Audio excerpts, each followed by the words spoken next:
Can a deadly drug actually be a cure? Then we travel to Greece to take a look at 4 different encounters with bizarre humanoids. Are they ghosts, aliens, demons? Who knows? But you'll find out today on Dead Rabbit Radio.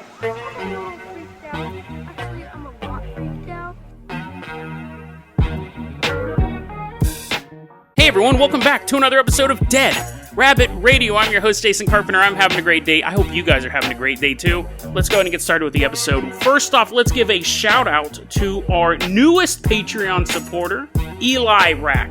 Eli Rack, round of applause. Eli Rack doing a little bow over there. You are going to be our captain this episode. Whatever vehicles we take, you are going to be in charge of. If you can't support the Patreon, totally understandable. Just help get the word out about the show. Spread it online, spread it in person, spread it as if it was a communicable disease.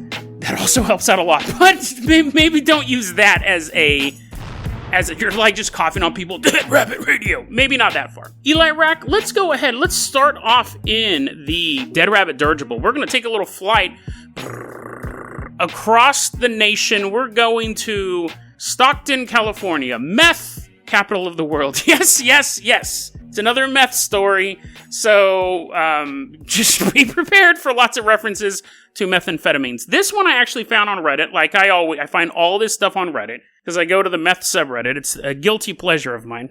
I'm on the meth subreddit, and there's a user named Teddy Knobs, which this is why I go to the meth subreddit, right? Not because there's people named Teddy Knobs, but this was popped up on the meth subreddit.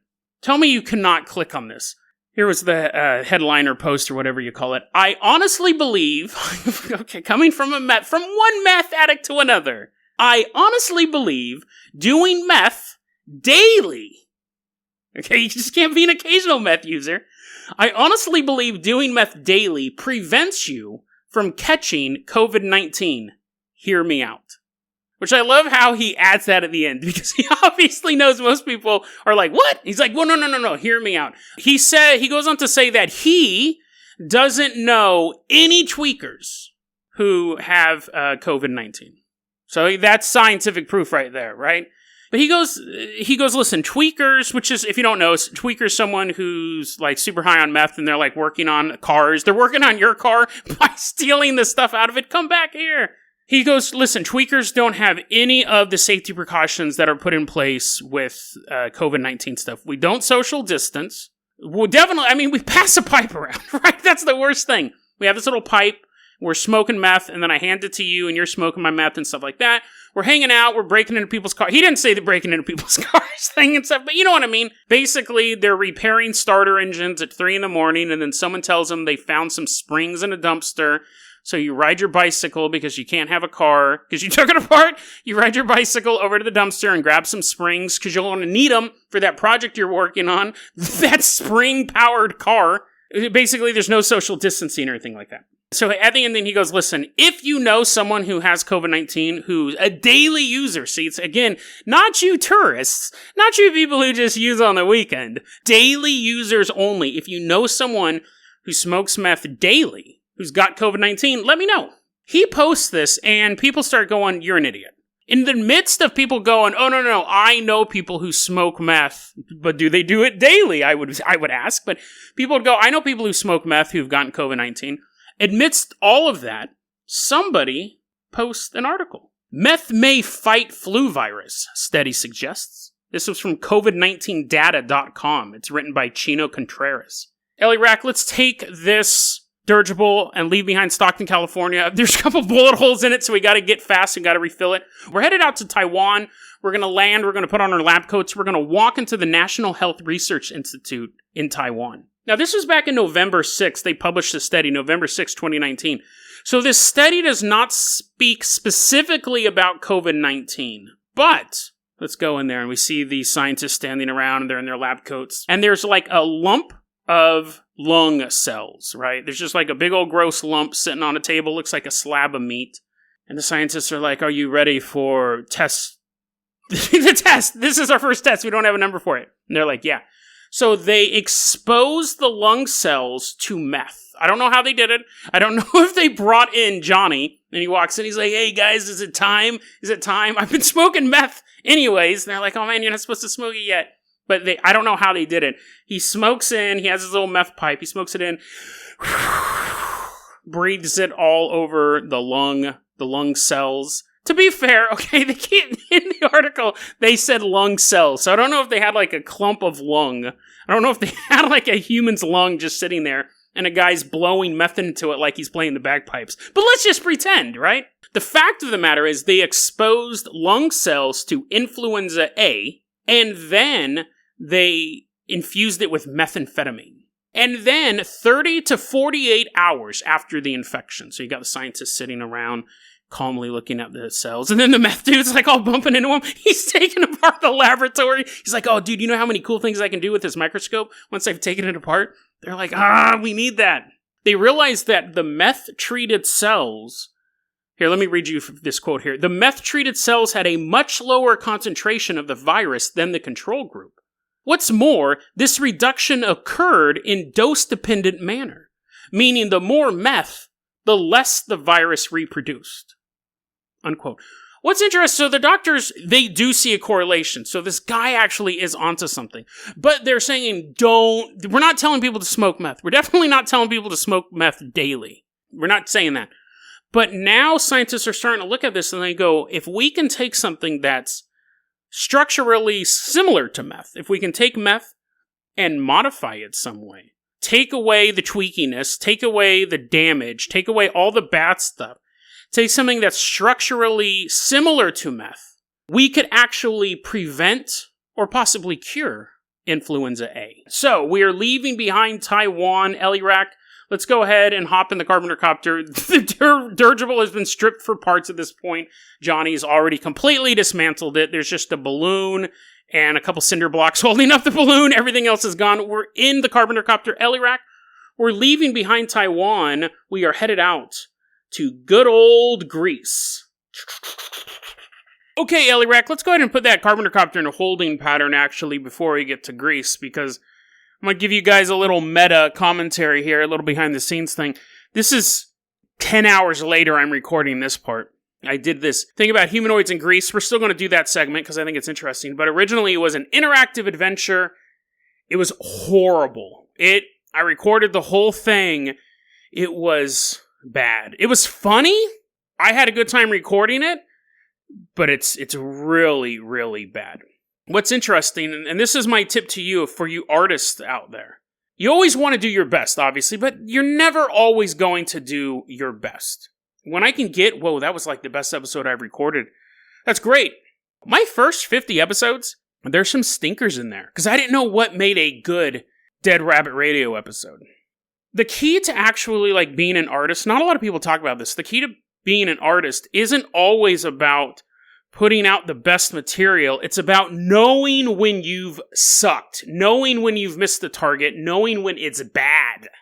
It's weird. Yeah, you want to do your best, obviously. But every time you sit down with a pen and paper to write a story or to start drawing a picture or to make music, it's not always about putting out the best product possible. It's about the craft.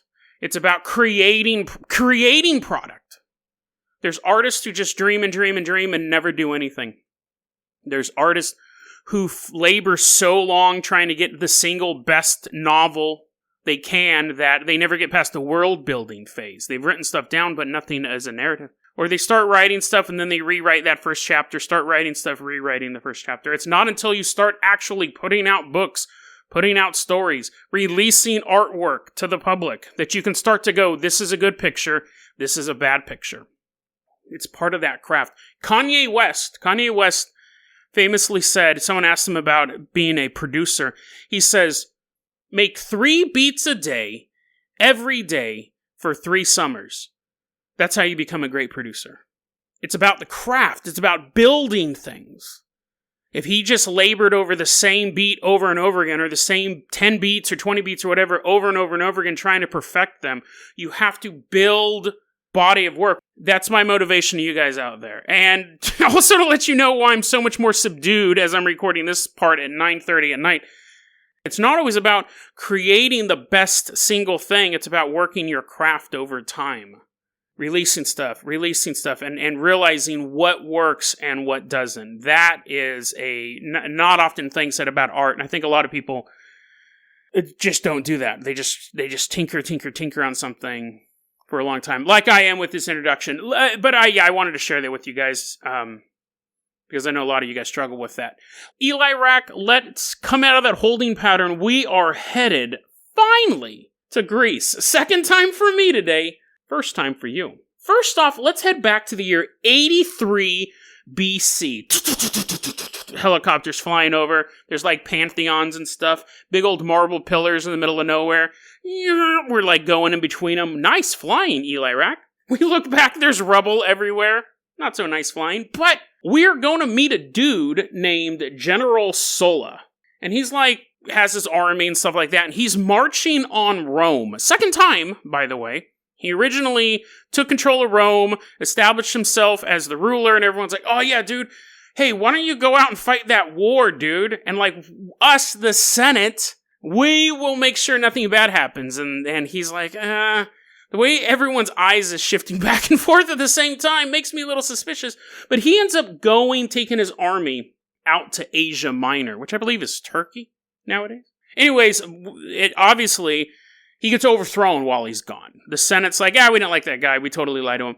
They take back over. So now he's like, oh, great. So now he has to walk all the way back to Rome to show him who's boss. And he eventually does. But before he does, he's actually moving with his troops through a place in Albania called Dirac. That's apparently the modern place where it's at is Dirac. It originally was the Illyrian Apollonia, which I believe was one of Prince's backup singers. This is better than the original version. As General Sulla is moving with his troops, according to a dude named Plutarch, he was like a historian, old-timey historian and stuff like that, he says that he heard a story. That's how history was back in the day. You just heard stories from people. Someone was like, hey, you won't believe it. I was out doing this stuff with General Sulla, and this happened. And Plutarch goes, that is going to go great on my blog. Plutarch tells the story as General Sulla was moving through the area in Albania. They're walking through this place that's just nothing but all green trees and meadows and stuff like that. AKA everything back then, right? You either had like a small town, everything else is like untouched virgin nature. But anyways, so he's moving his troops to this area, and General Sulla is sitting there with like his leaders and stuff like that, and they're trying to figure out battle maneuvers, and these soldiers run up, they're all sweaty because they've been running, because they don't have cars. Everyone sweats because they're constantly running. They're like, General Sulla, you won't believe what we found. And he's like, this better be important. And so he walks out of his tent, and he sees this satyr being restrained by his men. General Sulla's like, you're right, I do need to see this. This is quite interesting. You remember that movie Hercules? This is the best example I can think of. Remember Danny DeVito and Hercules? That's a satyr. It's like this little dude, he had generally had horns on his head, and then he had horse legs, to be specific. And this guy, they're holding him, and General Syllas like, the beast. I've seen this beast before. It's actually said, Plutarch actually says, this satyr looked like what you would see a statue of. He actually wrote this, said, here, they say, a satyr, such as statuaries and painters represent, was caught asleep and brought before Sulla. Sometimes his name's used as Sylla, but I've seen Soli. I've seen all different names for this dude, but... So Plutarch's saying this is exactly what you would think of. This was a little Danny DeVito goat man that they have in front of him. And General Syllas first thinking, he doesn't say this out loud, I wonder what he tastes like. I wonder if this man creature is delicious. But he shakes the idea from his head. He's not a barbarian. Although he's a little curious. Little man, horse legs, little horns on his head. General Syllas begins to question this creature. Like, where are you from? How delicious are you? What spices do you think would work best on your legs? No matter what, the soldiers are like, what is going on? No matter what questions Plutarch asks this guy, he's just not responding. He's giving off these grunts and these growls and all sorts of stuff. And eventually Sulla, as much as he is mystified by this whole thing and a little hungry, he thinks this is a bad omen. One, I'm not getting any information from this guy. Like, it's not like this guy can actually have a conversation. Two, this is a creature from beyond the veil. Like, basically, I'm getting ready to march on Rome and talking to this goat, horse, whatever he is, man, with little hooves, little legs, little hooves, is probably not a good thing. So he bade his soldiers to just let it go. And he's like, let it go into my kitchen. And they're like, oh, that's weird. And then they have like a giant pot boiling. But that's not what happens as far as we know. They just let it go. And it's funny because you read that and you're thinking, who nowadays, like imagine General Schwarzkopf. And he's like going into Iraq during Desert Storm because I'm a boomer. And that's my reference. General Schwarzkopf is like, we're moving troops through here. And then like, we'll move a tank over here. And they're like, sir, look what we found. And it's like a goat man, right? I don't even have to make up another creature. It's just a plain old satyr. General Schwarzkopf would be like, call the Pentagon. And they would like put him in a Pentagon. The Pentagon's like, I wonder what this guy tastes like. They're running taste analysis on him. But back then, one, if you captured him, you'd have to like take care of him and stuff like that. And then if he died, maybe it's a curse, it's an omen, they let him go. So, an interesting story, an interesting sighting of basically what would be a cryptid nowadays. Back then, you could say was some sort of like nature spirit or things like that.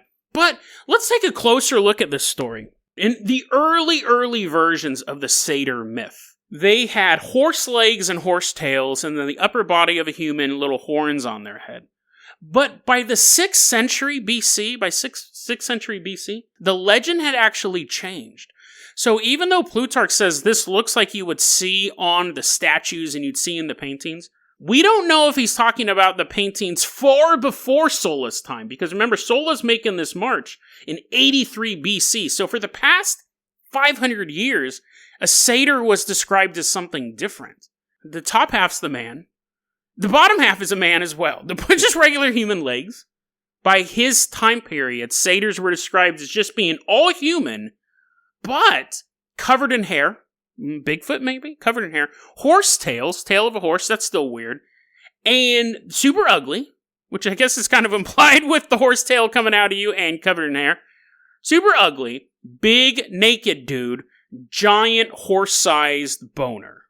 So this is what's interesting. The story says he captured a satyr, and we're like, oh, that's interesting. But what he probably really found was a fully erect, ugly, hairy man in the middle of nowhere. It's possible that he actually saw an ancient-looking satyr from the old periods, and that's what he saw. Or he just saw a ugly, naked man with a big boner in the middle of the woods. We don't know, but this is historical record, really. About as closest to historical record as you could get back then. There's always these weird little tidbits in the middle of these stories, and you're like, what? Because it's all about him marching on Rome, and someone would be like some dusty historian. The historian's not dusty. A clean historian going through a dusty book, reading about Roman history would be like, what? Found a naked dude with a big boner in the middle of nowhere. And you trying to eat him? Oh, that's weird. And then you just go on to the next paragraph, because it's just too weird for those nerds to comprehend. Illyrian, let's go ahead. We're taking that carpenter copter. We're going a little bit farther in time. We're going to go to the period of time before World War II. Shortly before World War II. Technically, that story was pre-World War II, but you know what I mean. We're going to a place called Pentelicon Mountain in Attica. A bunch of people in Greece just shook their head. That's not how you pronounce it, bro. But before World War II, there was a woman walking down this mountain pass, and there's this old, spooky house. The house is known as the PLAKENTIA'S Palace. It's still around. Apparently, it was just an old house. At this time, it was abandoned. This woman's walking down the road, and we're going to be walking down the road as well. We're walking down the road, streets as dusty as a researcher. As this woman's walking down the road, a little 10-year-old girl is coming the opposite direction. She's not singing a creepy song. She's just walking down the street, right? She's walking down the street, but this is kind of in the middle of nowhere, so the woman's like, interesting, that girl must be lost. But before she can really comprehend what's going on, the little girl starts to change. Her hair begins to start standing up straight. Almost like a magnet is being brought over her head, and her hair is metal. Because otherwise a magnet wouldn't do anything. Her hair starts standing up straight. Ding! And now she looks like Kid. From Kid and Play. She already is a kid. So her hair's standing up straight, and the woman's staring at this little 10-year-old girl. Now, as the girl is walking, she's still walking. That doesn't deter her. She's like, I don't care how straight my hair is. I'm going to keep on walking. Nothing's going to stop my locomotion. But once she crosses the path, so the woman's walking out one side of the road and the little girl's walking towards her, the house is in between them. And then as she's getting closer to the woman, she gets sucked into the house. Now, the woman obviously does not go after the girl. She's not like, I'll save you. She beats feet. Because what would you do in that case? The question is this: was that girl real?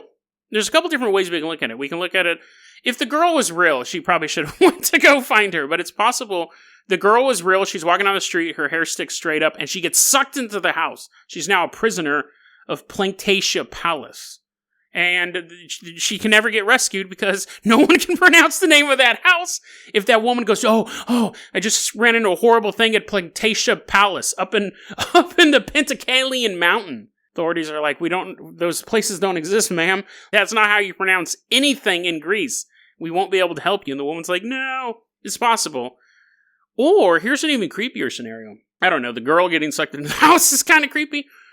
Ghost activity, right? And this ghost is actually trying to escape the house. Every day it's getting a little bit farther out. Maybe not every day, because then eventually she'd be in downtown Athens. But this little girl is trying to escape the grip of the house, and she's getting farther and farther away. But whenever she passes a certain threshold, she gets sucked back in to that house. You can live there now. I actually think people live in that house. It is a real place that you can visit. So if you decide to go visit this place, first off, I would recommend learning how to pronounce it. The locals will not take kindly to you if you're calling it whatever I called it. Secondly, I'd shave your head before you visit, because you never know. Actually, no, that's a bad idea, because you'd want your hair to stand up. That way you would know you were about to get abducted into a house. Let's go ahead and move on to the next one. Illyrian is flying the helicopter away. Let's move on to this other place in Greece that I don't have a name for. Illyrian's like, ugh. It's June 24th, 2001. It's 1:50 a.m. There's a university professor who's sitting at home. He's the only one up at this time, and he's watching some television.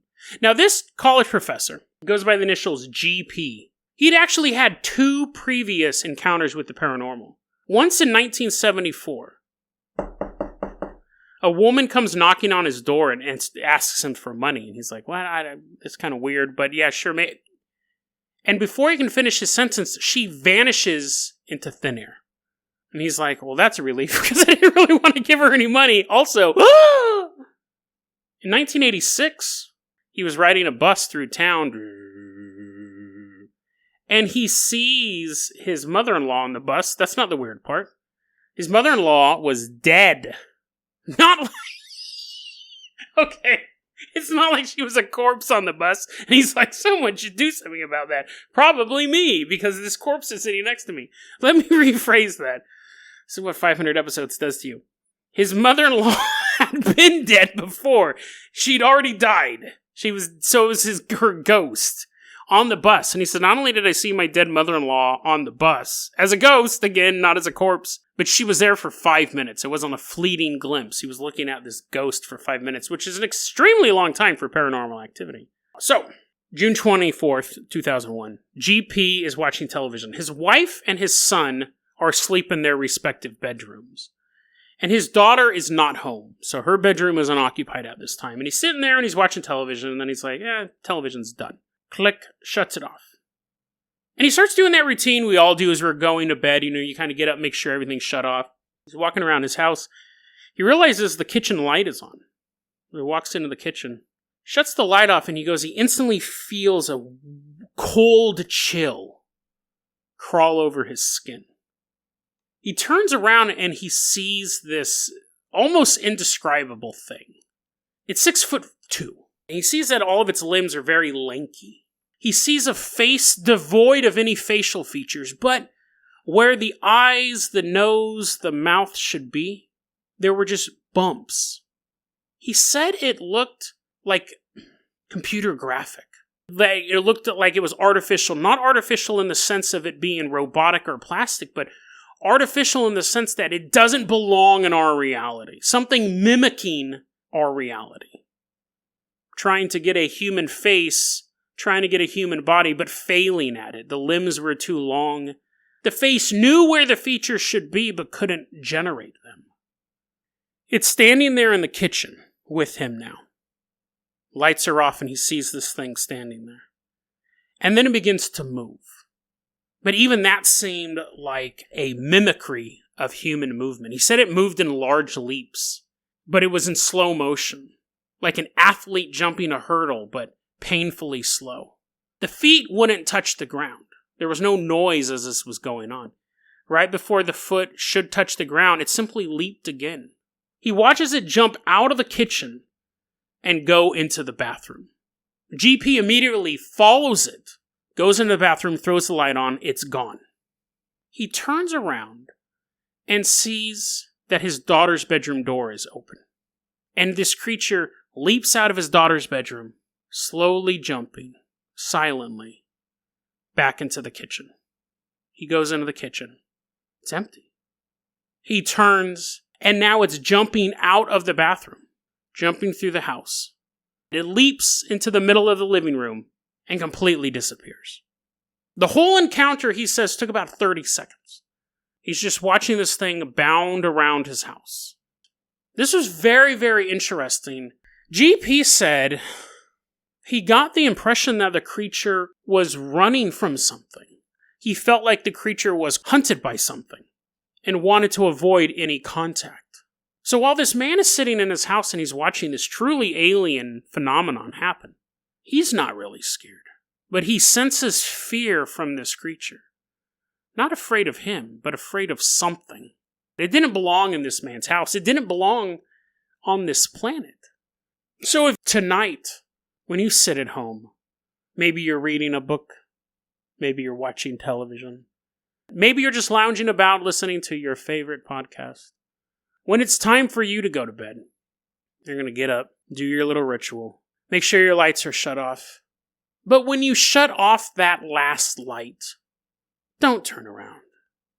You may feel that cold wind on your skin, but don't turn around. You may feel those eyes that aren't quite eyes staring at your direction, but don't turn around.